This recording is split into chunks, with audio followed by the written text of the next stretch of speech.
ভেক্টরের problem solving লেকচারে তোমাদের সবাইকে স্বাগতম। আমাদের প্রথম প্রবলেমটাতে বলা আছে একটা লোক যদি 2 মিটার পার সেকেন্ড বেগে গতিশীল হয় তখন সে 20টিকে উলম্বভাবে পড়তে দেখে, এবং সে যদি 4 মিটার পার সেকেন্ডে গতিশীল হয় তখন সে 45 ডিগ্রি কোণে বৃষ্টি পড়তে দেখে।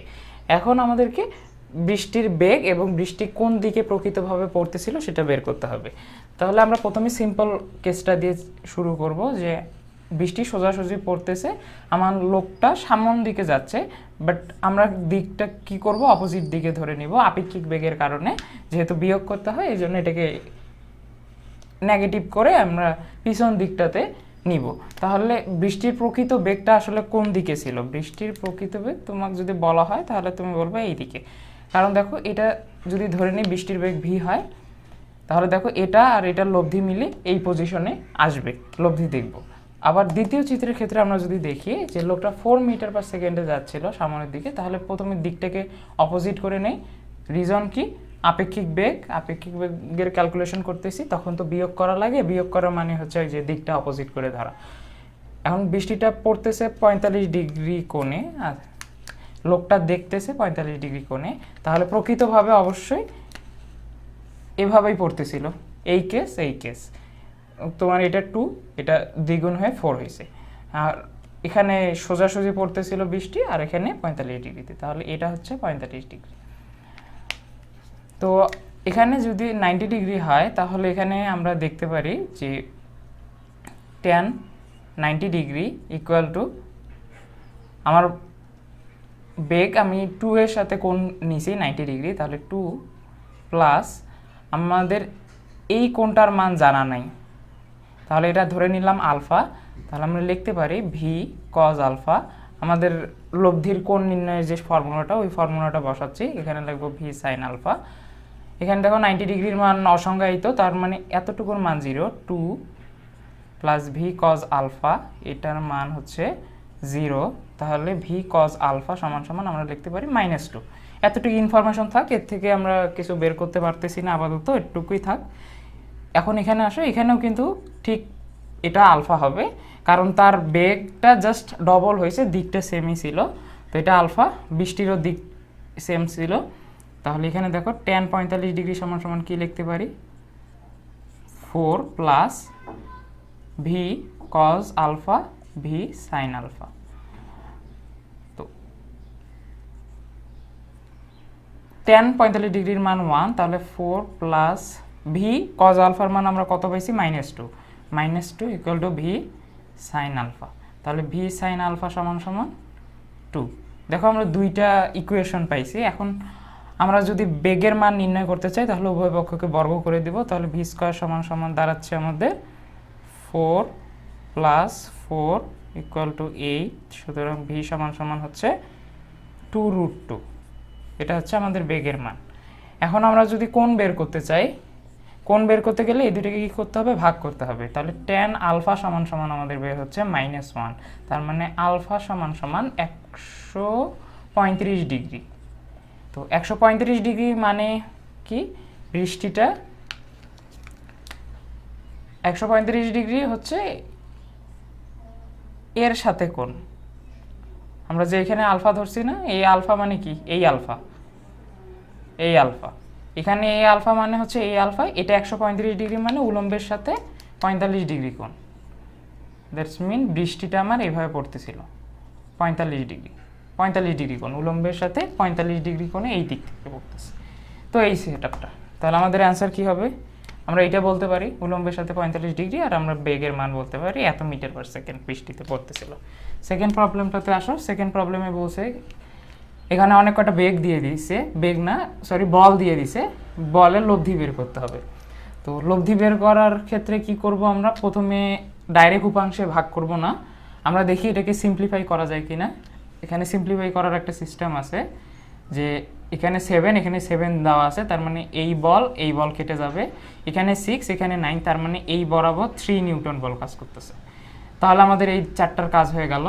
এখন দেখো 5 নিউটন, এটাকে যদি ভাঙি উপাংশে, দুইটা ভাগে ভাগ করি, তাহলে দেখো এখানে 5 cos 30 ডিগ্রি, এটার জন্য পাচ্ছি এখানে একটা উপাংশ 5 cos 30 ডিগ্রি, এটার জন্য আরেকটা পাচ্ছি, তার মানে ডবল। এটার জন্য এখানে উপাংশ হচ্ছে 5 sin 30 ডিগ্রি, আর এই দিকে উপাংশ হচ্ছে 5 sin 30 ডিগ্রি। তাহলে এই দুইটা বিপরীত, তাহলে এটা কেটে যাবে, এটা মিশাই দিলাম, এটার কোনো দরকার নেই। তাহলে এই দুইটার কাজও আমাদের হয়ে গেল, বাকি থাকে এটা। তো এটাকে দুইটা ভাগে ভাগ করি, উপরের দিকে হচ্ছে 6 cos 60 ডিগ্রি, যার মান হবে 60 ডিগ্রির মান হাফ, তাহলে 6কে হাফ করলে 3, আর এই বরাবর তার উপাংশ হচ্ছে 6 sin 60 ডিগ্রি, তাহলে এটার মান দাঁড়াচ্ছে 6 sin 60 ডিগ্রি √3/2, তার মানে 3√3। তাহলে এটা যদি আমরা আর একটু ছোট করি তাহলে দেখব এটার মান হচ্ছে 10 × √3/2, তাহলে হচ্ছে 5√3। 5√3, 3 চাইতে এটা বড়, তার মানে লব্ধিটা নিচের দিকেই থাকবে। তাহলে লব্ধি 5√3 - 3, আর এটা হচ্ছে 3 + 3√3। একই দিকে দুইটা উপাংশ ছিল বা দুইটা বল ছিল, তাহলে আমরা যোগ করছি, এটা বিপরীত দিকে ছিল, আমরা বিয়োগ করছি।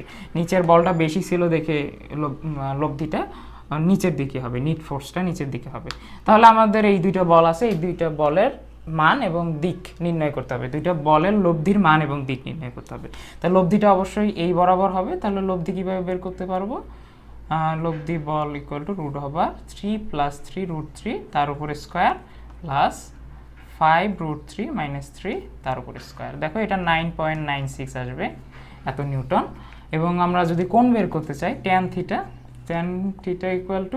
দেখো লম্ব ভাগ ভূমি 3 + 3√3। তাহলে এটার অ্যান্সার দেখো θ = 34.6 ডিগ্রি। আচ্ছা, এটা কিন্তু দেখাই দিতে হবে চিত্রের মাধ্যমে। শুধু 34.6 যদি দেখো না, তাহলে এটা এই এক্সিসের বরাবর 34 এইটা মিন করবে। তো তোমাকে অবশ্যই চিত্র দিয়ে দেখাই দিতে হবে যে আসলে কোনটা কোন দিকে অ্যাড করছে। আর যদি ভাষায় লিখতে না চাও যে 6-এর 9-এর চাইতে 9-এর সাথে নিচের দিকে ক্রিয়া করে, এইভাবে যদি না লিখতে চাও, তুমি চিত্রটা দেখাই দিলেই হয়ে যাবে। এই প্রশ্নে আমাদের কাছে একটা নৌকা আছে যার সর্বোচ্চ বেগ 4 মিটার/সেকেন্ড। সেই নৌকা দিয়ে আমাদের একটা স্রোতযুক্ত নদী পার হতে হবে, যেখানে স্রোতের বেগ 3 মিটার/সেকেন্ড এবং নদীর যে প্রস্থ সেটা হচ্ছে 400 মিটার। তো আমাদের কন্ডিশনটা হচ্ছে আমরা যে কোনো দিকে আমরা নৌকাটা চালাইতে পারবো, বাট শর্ত যে আমাদের সময়টা মিনিমাম হবে, ক্ষুদ্রতম সময়ে আমাদের নদীটা পার হতে হবে। আমরা যে কোনো দিকে নৌকা চালাইতে পারবো। তো আমাদের দিকটা নির্ণয় করতে হবে যখন সময়টা মিনিমাম, এবং যে আমরা যে নদী পার হলাম সেই বেগটা কত ছিল, লব্ধি বেগটা কত ছিল। তো মিনিমাম সময়ের ক্ষেত্রেই এই দুইটা জিনিস বের করতে হবে। তো আমরা যদি দেখি যে আমাদের কাছে এখানে একটা নৌকা আছে, নৌকাটা যে কোনো দিকে রওনা দিল ভি বেগে আলফা কোণে, স্রোতের সাথে আলফা কোণে যদি রওনা দেয়, নদীর যদি প্রস্থ ডি হয়, তাহলে আমরা লিখতে পারি টি = d/v sin আলফা, সময় সমান সমান। আমরা ভি সাইন আলফা কেন লিখলাম? কারণ আমাদের নদী পার হওয়ার জন্য দায়ী বেগ হচ্ছে ভি সাইন আলফা, এই বরাবর বেগটা। তো আমরা দূরত্বটা নিব ডিভাইডেড বাই নদী পার হওয়ার জন্য যে বেগটা দেয় সেই বেগটা নিব। এখন দেখো এতটুকুর মান যদি বৃহত্তম হয় তাহলে এর মান ক্ষুদ্রতম হবে। ভি এর মান আমরা চেঞ্জ করতে পারবো না, আমাদের কাছে অপশন আছে আলফার মান চেঞ্জ করা। তো আমাদের এমন একটা আলফা নির্বাচন করতে হবে যখন এই পুরোটুকুর মান সর্বোচ্চ হয়। দেখো আমরা জানি সাইন 90 ডিগ্রির মান 1, এটা হচ্ছে সাইনের সর্বোচ্চ মান। তাহলে এখানে যদি আলফা = 90 ডিগ্রি হয়, তাহলে আমরা ভি সাইন আলফার মানটা সর্বোচ্চ পাবো। ভি সাইন আলফার মান সর্বোচ্চ পাইলে টি মিনিমাম পাবো। তাহলে টি মিনিমাম আমাদের দাঁড়াবে d/v, তার মানে 400 / 4 = 100 সেকেন্ড। এখন আমরা তাহলে কি বুঝলাম? আমাদের যদি নদী এটা হয়, আমাদের যদি নৌকা এটা হয়, তাহলে আমরা সোজাসুজি রওনা দিব, ভি বেগ নিয়ে সোজাসুজি রওনা দিব। তাহলে আমরা ক্ষুদ্রতম সময়ে নদী পার হতে পারবো। নদী পার হওয়া মানে এই না যে আমরা ঠিক এই পয়েন্ট থেকে এই পয়েন্টে চলে আসব। আমরা ক্ষুদ্রতম সময়ে যদি নদী পার হতে চাই, আমরা সোজাসুজি রওনা দিব ঠিকই, বাট স্রোত আমাদের টেনে নিয়ে এখানে পৌঁছাবে। ঠিক আছে, এইটা হচ্ছে আমাদের পয়েন্ট যেখানে আমাদের নৌকাটা যায় পৌঁছিবে, আমরা কিন্তু ঠিক অপোজিট সাইডে যাব না। এখন আমাদের বলছে যে লব্ধি বেগটা নির্ণয় করো এবং দিকটা নির্ণয় করো। তো লব্ধি বেগ দেখো এখানে যদি ইউ হয়, এটা যদি ভি হয়, তাহলে ইউটাকে ডাইরেক্ট এখানে নিয়ে আসি, তাহলে এই বেগ এটা হচ্ছে আমাদের লব্ধি বেগ। তাহলে লব্ধি সমান সমান হচ্ছে রুট ওভার 4 উপর স্কোয়ার 3 উপর স্কোয়ার, তাহলে হচ্ছে 5 metre per second. 5 metre per second. আমাদের যদি দিক নির্ণয় করতে হয় তাহলে দিক নির্ণয়ের ক্ষেত্রে কি করব, এটা ভি দেওয়া আছে, তো ভিটাকে এখানে নেই, এটা তো ইউ দেওয়া আছে, ইউ মধ্যবর্তী কোণটা হচ্ছে থিটা, তাহলে আমরা লিখতে পারি theta equal to tan inverse V এর মান 4, ইউ এর মান 3, তাহলে এটার মান কত হবে 53.13 ডিগ্রি থিটা ইকুয়াল টু। তো আমাদের এই সিস্টেমটা। আমাদের পরবর্তী প্রশ্নে বলছে স্রোতের বেগ 5 কিলোমিটার পার আওয়ার, একটি নৌকাকে 10 কিলোমিটার পার আওয়ার বেগে চালনা করা যায়, কোন দিকে নৌকা চালালে অপর পারে ঠিক সোজাসুজি পৌঁছা যায়। তার মানে আমাদের কাছে একটা নৌকা দেওয়া আছে, আমরা আগের প্রশ্নে কি করছিলাম, ক্ষুদ্রতম সময়ে পার হয়েছিলাম, বাট এই প্রশ্নে আমরা করব কি সোজাসুজি পার হব, আমাদেরকে এই পয়েন্ট থেকে এই পয়েন্টে পৌঁছাইতে হবে। তার মানে আমরা কখনোই এই সোজাসুজি নৌকা চালাতে পারবো না, আমাদেরকে এই বরাবর নৌকা চালাতে হবে। এখানে বেগ দেওয়া আছে, স্রোতের বেগ দেওয়া আছে 5 কিলোমিটার পার আওয়ার। এখন আমাদের মধ্যবর্তী কোণটা নির্ণয় করতে হবে, যে কোণে আমরা নৌকা চালালে সোজাসুজি পার হব।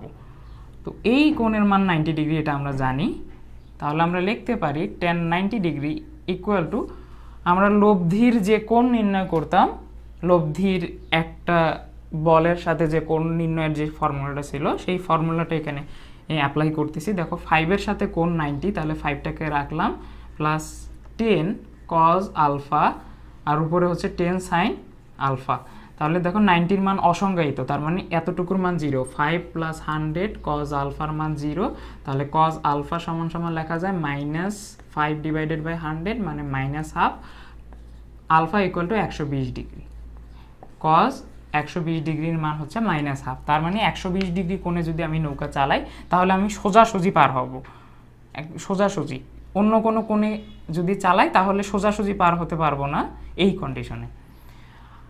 এখন একটা জিনিস তোমাদেরকে মনে রাখতে হবে, এটা এমসিকিউ এর জন্য মুখস্থ রাখবা, যে স্রোতের বেগের থেকে যদি নৌকার বেগ দ্বিগুণ হয় এবং কন্ডিশনে যদি বলে সোজাসুজি পার হতে হবে, তাহলে 120 ডিগ্রি উত্তর আসবে, যে কোনো কেসে যে কোনো মানই হোক না কেন 120 ডিগ্রি আসবে।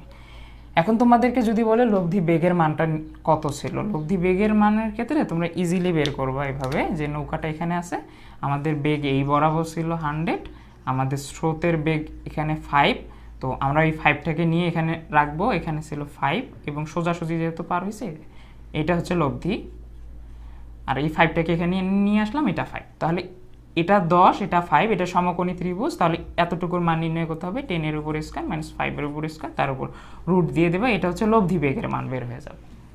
ঠিক আছে, আমাদের কাছে দুটো ভেক্টর আছে, আমাদেরকে দেখাতে হবে ভেক্টর দ্বয় সমকোণে অবস্থিত। আমাদের এ ভেক্টর আর একটা ভেক্টর যদি বি ভেক্টর হয়, তারা সমকোণে থাকবে যদি তাদের ডট গুণফলের মান 0 হয়। ডট গুণফলের মান 0 হওয়া মানেই হচ্ছে তারা সমকোণে অবস্থিত। তাহলে আমরা ডট গুণফল যদি করে দেখি তাহলে দেখব 2 × 3 + 4 × -5 + 7 × 2, দেখো 3 × 6 -20 7 × 14, তাহলে আমরা পাচ্ছি 6 20 0। আমাদের দেখো ডট গুণফলের মান 0 আসছে, তাহলে এরা সমকোণে অবস্থিত।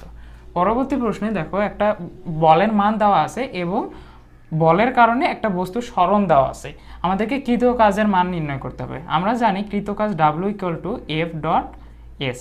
খেয়াল রাখিও ডট গুণফলের মান কিন্তু সবসময় একটা স্কেলার রাশি হবে, দুইটা ডট গুণফল করব, তারপর আমরা স্কেলার পাবো, এখানে এই জন্য এখানে আমরা ভেক্টর সাইন দেইনি। যদি আমরা এই দুইটা ভেক্টরের ডট গুণফল করি তাহলে দেখো আমরা পাই 12 - 6 - 2, তাহলে পাচ্ছি 8 থেকে 12 গেলে 4 জুল। তো এটাই হচ্ছে আমাদের কৃতকার্যের পরিমাণ।